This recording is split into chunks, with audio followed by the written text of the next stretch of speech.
म्हणजे अहमद शाह अब्दालीच्या सैन्याला खिंडारं पडली, परंतु तरी मराठ्यांना 12-12:30च्या दरम्यान निकरानं पुढे जाता आलं नाही.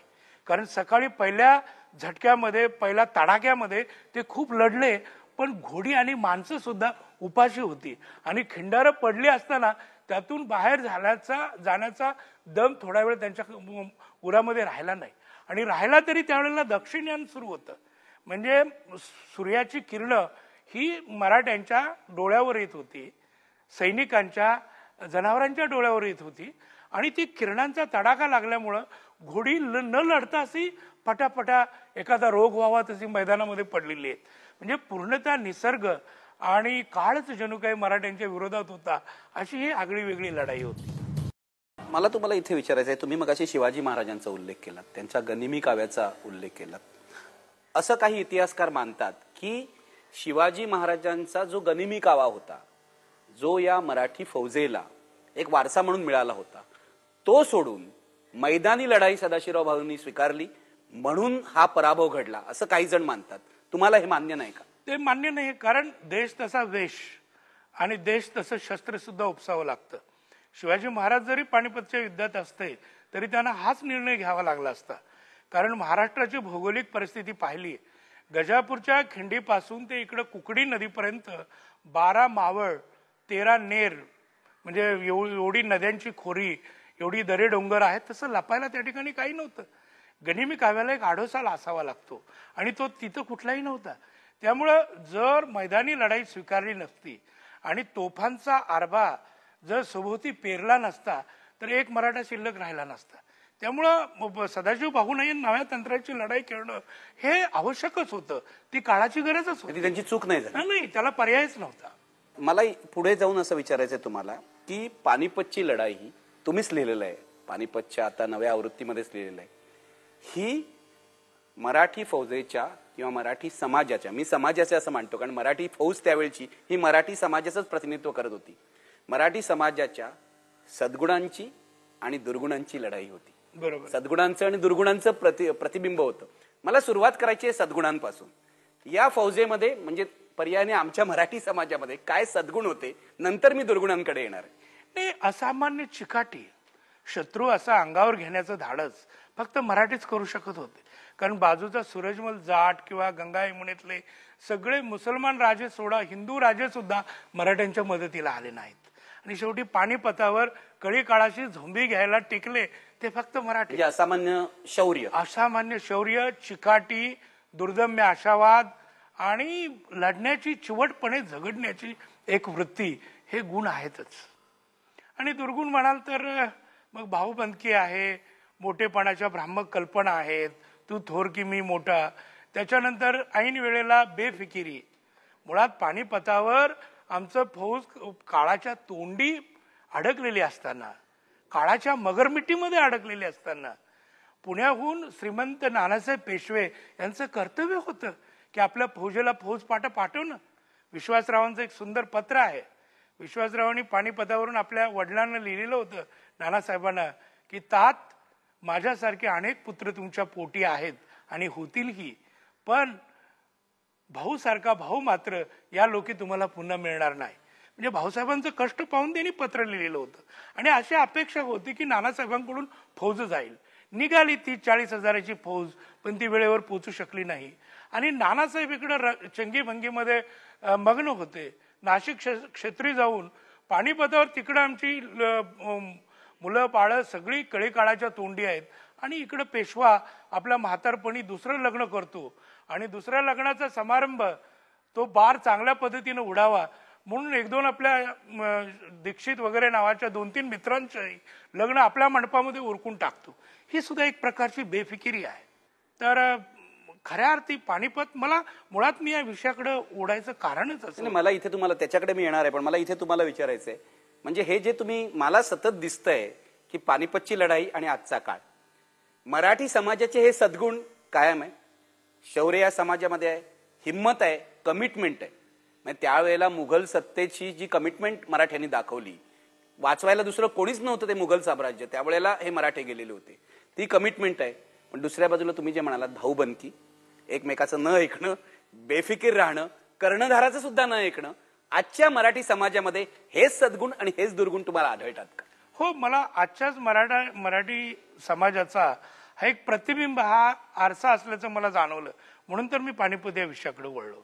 कसे वळलात? मी कॉलेजात असताना the new history of Marathas या नावाचा ग्रंथ GS सरदेसाईंचा, मला वाटतं त्याचा 3रा खंड, आणि 3ऱ्या खंडात 70-80 पानाचं एक पानिपतावर छानसं प्रकरण आहे. आणि ते प्रकरण वाचताना मला जाणवलं की हे कालची गोष्ट नाही, ही आजची गोष्ट आहे. आणि त्यापेक्षा म्हणजे साधारणतः इंग्रजी वाङ्मयाचा विद्यार्थी म्हणून मी शेक्सपियरची वगैरे नाटकं वाचलेली, मोठमोठ्या कादंबऱ्या वाचलेल्या, आणि त्यावेळेला हेही जाणवलं की हा महाकाव्याच्या जरतारी पदरासारखा हा विषय आहे. आणि याच्यामध्ये घटना मोठी आहेच, पण घटनेपेक्षा माणसं मोठी आहेत, व्यक्तिचित्र मोठी आहेत. म्हणजे त्या 70-80 पानं वाचताना सुद्धा मला तो नजीब खान सारखा खुणा करत होता. मग दुसऱ्या बाजूला मी बघितलं की पानिपतावर अनेक मी लिहायच्या आधी कादंबऱ्या लिहिल्या गेलेल्या आहेत, अनेक नाटकं लिहिलेली गेलेली आहेत, छोटी मोठी 350 पुस्तकं पानिपतावर आहेत. पण सर्वात चांगली जी उत्तम कादंबरी मानली जाते, दुर्दैवी रंगू, चिंतामणराव वैद्यांची, त्यामध्ये सुद्धा नजीब खानाचा उल्लेख नाही. पण नजीब खान न होता नजीब खान, तो का होता पानिपत, अशी अवस्था या पानिपत युद्धाची आहे. त्यामुळं पुढच्या अभ्यासकांना सुद्धा आपला शत्रू सापडलेला नव्हता. आणि ह्या शत्रूचं चित्र, दुसऱ्या बाजूला भाऊसाहेब पेशवे, त्यांची एक वेगळी लखलखीत प्रतिमा मला दिसली.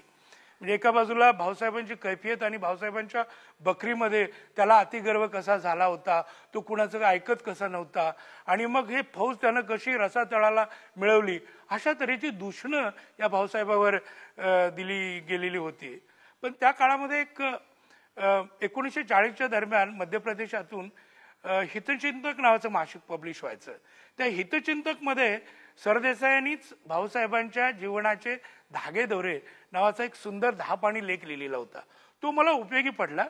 आणि खोबरेकर चे मराठ्यांच्या स्वाऱ्यांची मुक्काम, म्हणजे मराठे कुठल्याही गावात जायचे त्यावेळेला मुक्कामाला खर्च किती यायचा, घोडी किती, शिधा सामानाची व्यवस्था काय, हे सगळं मी ताडून पाहिलं. आणि मग मला ही सगळी माणसं, त्यावेळेचा पत्रव्यवहार पाहिल्यानंतर त्या पत्रव्यवहारातली भाषा, आणि हे सगळं महाकाव्यासारखा विषय आहे हे माझ्या लक्षात आलं. आणि मग थोडा मी त्याच्यामध्ये गुंगत गेलो. मला इथे हा गुंगत हा जो शब्द आहे तुमचा, झपाटून गेलात का? हो, याचं कारण म्हणजे असं दिसतंय तुमच्या लिखाणावरून आणि एकूण जे पानिपत बद्दल तुम्ही आजपर्यंत बोललात की त्या प्रत्येक पात्रांनी तुम्हाला पकडलं. झपाटून जाणं जे होतं, कसं होतं हे झपाटून जाणं?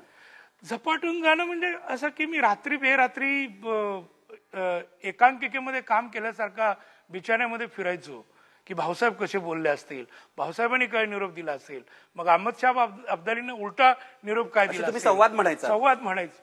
आणि मग नजीबानं मध्ये काय कांडी घातली असेल. नजीब खानाबद्दल सहज मी सांगेन की शामली नावाचं गाव होतं, आज सुद्धा ते आहे. सुरुवातीला दत्ताजी शिंदेनी या नजीब खानाला जेवणासाठी बोलावलेलं होतं आणि त्या ठिकाणी त्याला कापायचा असा निर्धार दत्ताजीने केलेला होता. पण बिचव्याच्या बाहेर नजीब खान आला, घोड्यावरून त्यानं खाली उडी मारली आणि बिचव्याच्या म्हणजे त्या टेंटच्या बाहेर आला आणि मराठ्यांच्या फक्त डोळ्याकडे पाहिलं आणि सटकन तो पाठीमागे गेला आणि घोड्यावरून पसार झाला.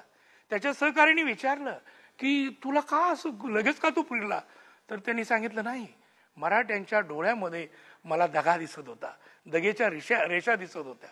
म्हणजे एका पद्धतीनं मी शेक्सपियरचा आयागो अभ्यासलेला होता, शायलॉक अभ्यासलेला होता, तर या सगळ्यांचा बाप ठरेल असं एक व्यक्तिमत्व होतं. त्यामुळं प्रत्येकाचे संवाद वेगवेगळ्या पद्धतीनं मी बोलायचो आणि मग पहाटे बसून लिहून काढायचो. त्या काळात सुदैवानं महाराष्ट्र शासनानं 5 दिवसांचा आठवडा होता, शनिवार रविवार. तेव्हा तुम्ही सरकारी सेवेमध्ये होता. सरकारी सेवेत. तुमचं वय मला वाटतं 25 वगैरे असेल. 25व्या वर्षी मी कादंबरी लिहायला सुरुवात केली आणि 28व्या वर्षी ती प्रकाशित झाली. पण मग तेव्हा तुम्ही 5 दिवसाचा आठवडा होता, त्याचा फायदा घेतला त्या 2 दिवसांचा. आणि इतर दिवशी पहाटे वगैरे अहोरात्र काम करून त्याच्यामध्ये गुंगूनच गेलो. म्हणजे आणि सुरुवातीला मी हा जो कादंबरीचा आत्ताचा जो तर्जुमा आहे, तो तर्जुमा 1 टाकी लिहिलेला आहे सुरुवातीपासून शेवटपर्यंत. त्यामध्ये फारसे काही बदल केलेले नाहीत. पण त्याआधी मी एक पण याचा अर्थ तुम्हाला डोळ्यासमोर दिसत होतं. म्हणजे जेव्हा लेखक एकटाकी लिहितो तेव्हा त्याच्या डोळ्यासमोर सगळ्या घटना घडत असतात. घटना घडत होत्या. पण त्याच्यामध्ये गंमत मी मुद्दाम तुम्हाला सांगतो, त्याआधी 6 महिने मी कादंबरी लिहायला सुरुवात केली होती आणि त्यावेळेला 70-80 पानं लिहिलेली होती आणि 70-80 पानं लिहिल्यावर मी बाजूला फेकून दिली. कारण मला असं वाटायला लागलं की मला आतून जे सांगायचं आहे त्याच्या उंचीचं आणि त्या तोडीचं आपल्या पेनमधून उतरत नाही. त्यामुळे आणखी काही दिवस आपण थांबायला पाहिजे. मग पुन्हा वर्षभर मी थांबलो.